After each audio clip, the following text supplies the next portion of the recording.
All right, we are going to be doing number 22.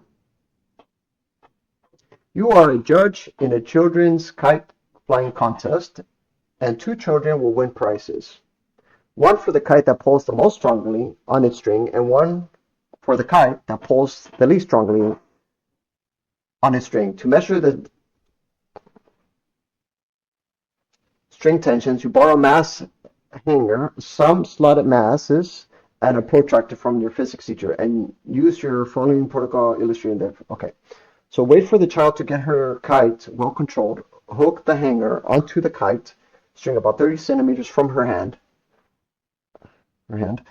Pile on the slotted masses until that section of the string is horizontal. Record the masses required and the angle and the horizontal and the string running up to the kite. Explain how this method works as you construct your explanation. Imagine that the children's parent asks you about your method, that they might make false assumptions about your ability, which is ultimately always the case, without concrete evidence. it's, it's like arguing with flat earthers at this point. Holy shit.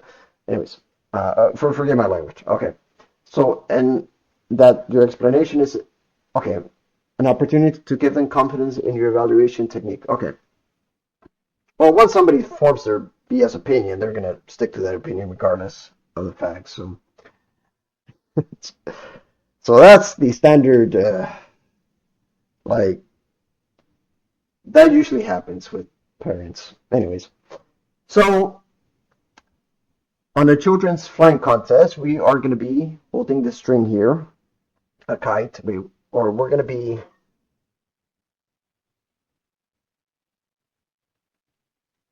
okay, so let me think about this. All right, so before I solve this, let me see what's going on. So there's going to be a kite. So there's going to be a tension from that kite. And we are going to be pulling a weight here, so we're just going to call that mg. And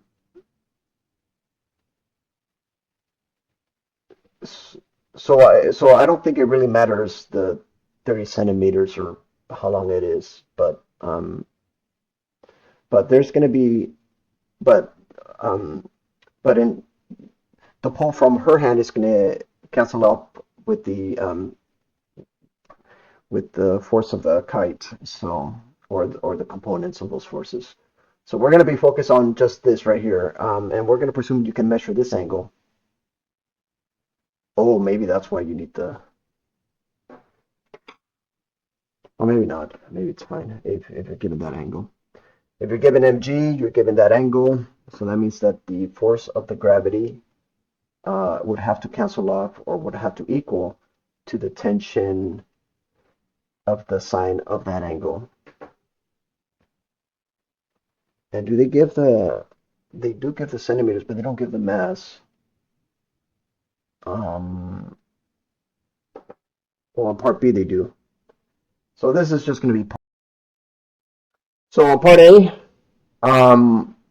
this is going to be always the case. I don't think it really matters the uh, length, but anyways, so let's solve for part B. Part B is find the string tension if the mass is 132 kilograms and the angle of the kite is 46.3 degrees. So I'm just going to store those into the calculator.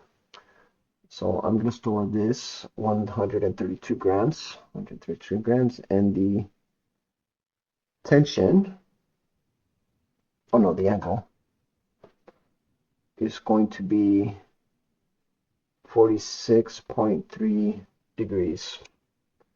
So I'm going to store that to the mass, 46.3 degrees. I'm going to store that as well to that angle.